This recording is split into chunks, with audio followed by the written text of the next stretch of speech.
بسم اللہ الرحمن الرحیم۔ اگر کسی کو صبر نہیں آتا تو وہ کیسے اپنے اندر صبر پیدا کرے؟ اس کا سب سے پہلا طریقہ یہ ہے، اس زندگی کی حقیقت کو پہچانیے۔ الدنیا سجن المؤمن وجنت الکافر۔ یہ دنیا مومن کا جیل خانہ ہے اور کافر کے لیے جنت ہے۔ اگر کوئی شخص جیل میں چلا جائے، اس کا کمرہ بھی اچھا بنوا دیا جائے، فرنشڈ ہو، اس میں ہر ضرورت کی چیز بھی موجود ہو، ہے تو جیل نا، آزادی تو نہیں ہے اسے، ایک نہیں دسیوں محرومیاں اسے محسوس تو ہوتی ہے نا۔ مومن کے لیے دنیا جیل ہے، اس لیے تکلیفیں برداشت کرنے سے ہی اجر ملنے ہیں۔ اللہ کے رسول کا فرمان ہے، قیامت کا دن ہوگا جب تکلیفوں کو برداشت کرنے کے اجر ملیں گے، اس وقت تمنا کرنے والا کرے گا لو ان اجسادہم قرضت بالمقارید، کاش دنیا میں کینچیوں کے ساتھ ہمارے جسموں کو کاٹ دیا جاتا، آج جتنا اجر ملا ہے یہ اس سے زیادہ مل جاتا۔ انبیاء پہ بھی مشکلات مصیبتیں آئیں، لیکن انہوں نے برداشت کرنا سیکھا اور سکھایا۔ آج ہمیں بھی زندگی کے اس حقیقت کو پہچاننا چاہیے، اسے اگنور نہیں کرنا چاہیے۔ کبھی دل میں یہ سوچ نہ لایا کرے کہ دنیا میں کوئی تکلیف نہیں ہوگی، یہ دنیا ہی نہیں پھر۔ اگر دنیا میں بھی کوئی تکلیف نہ ہو تو جنت کی کوئی خواہش کرے گا؟ جنت میں کوئی تکلیف نہیں۔ صبر آتا انسان کو اس طرح ہے، سب سے پہلے زندگی کی حقیقت کو پہچانیے۔ زندگی میں جہاں خوشیاں آتی ہیں وہاں انسان کو غمیوں کا بھی استقبال کرنا پڑتا ہے۔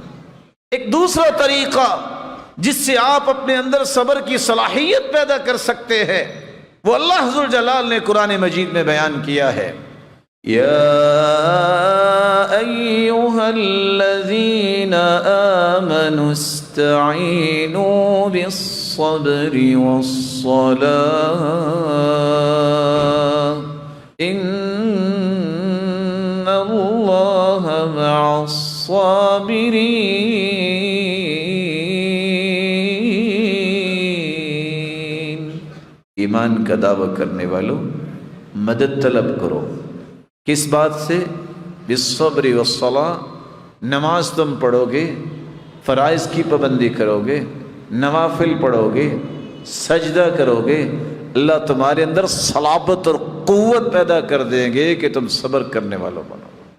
اور آپ صلی اللہ علیہ وسلم کا طریقہ بھی یہ تھا، كان اذا حزبه امر صلى، آپ کو جب بھی غم آتا، جب بھی پریشانی آتی تو آپ کیا کرتے؟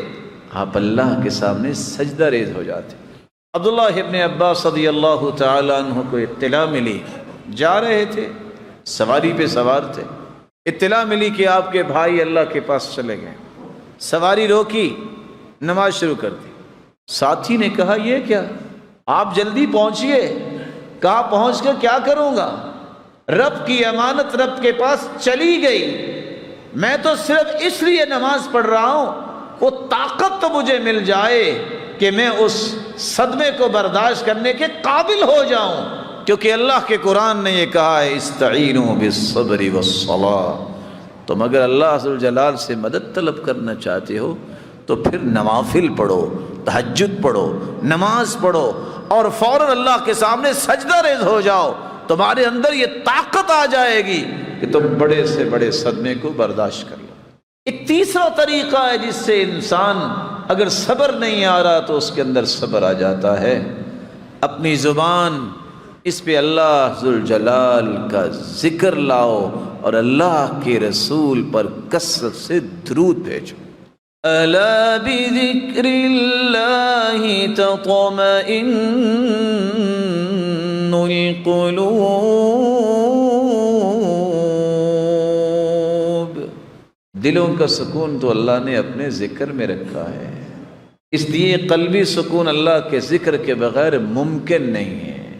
اور اللہ کے رسول صلی اللہ علیہ وسلم نے اس صحابی سے کہا تھا جس نے یہ سوال کرتے کرتے کرتے یہاں تک پہنچا کہ اللہ کے رسول اگر میں کثرت سے درود ہی پڑھتا رہوں تو پھر کیا ہوگا؟ فرمایا اذن تکفى ہمک وَيُغْفَرُ لَكَ ذَنْبُكَ، میرے صحابی اگر تم کثرت سے درود ہی پڑھتے رہو گے تو خوش ہو جاؤ، زندگی کے سارے غم دور ہو جائیں گے اور سارے گناہ بھی معاف ہو جائیں گے۔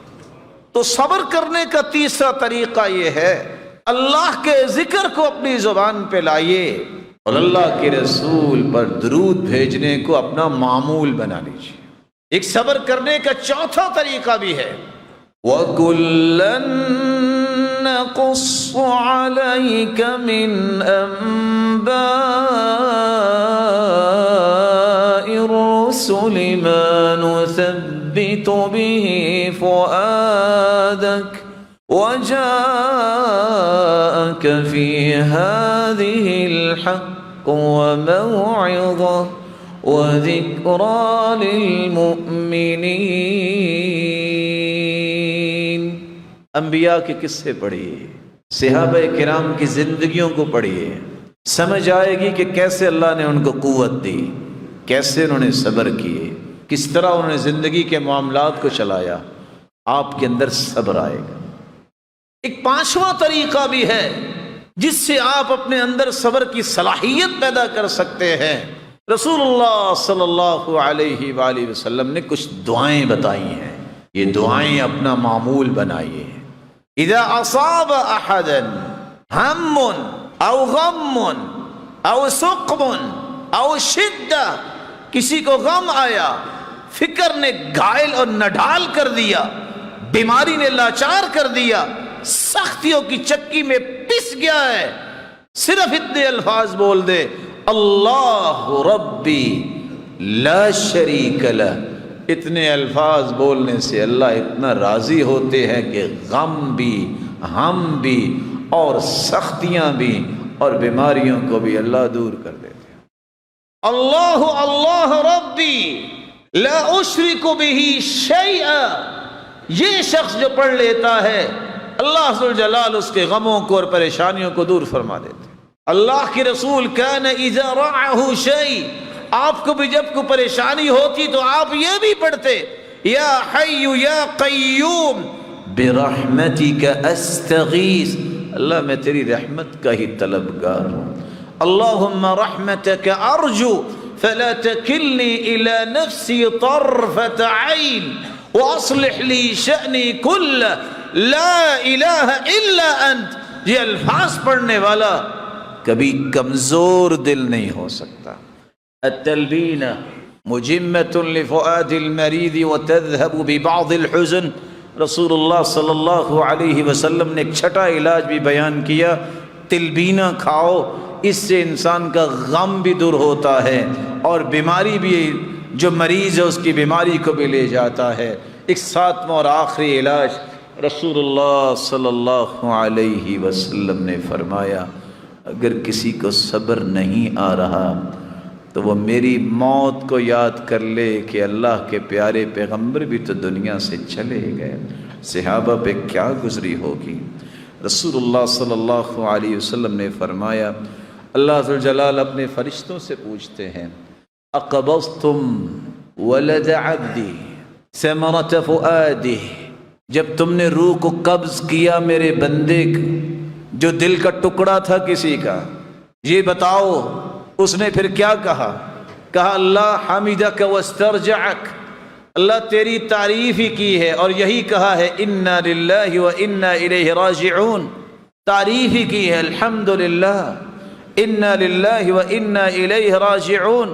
اللہ ذوالجلال فرماتے ہیں ابنوا لعبدی بیتا فی الجنہ وسموہ بیت الحمد، میرا آرڈر یہ ہے فرشتوں اگر اس نے تعریف کی ہے انا للہ و انا الیہ راجعون پڑھا ہے جنت میں کہ ایسا محل تیار کر دو ان کے لیے کہ قیامت کے دن جب جنتی جنت میں جائیں تو ہر دیکھنے والا اس محل کی تعریف ہی کرتا رہے۔ اللہ ذوالجلال سے دعا ہے، اللہ ذوالجلال ہم سب کو مصیبتوں سے بچائے اور صبر کی توفیق عطا فرمائے۔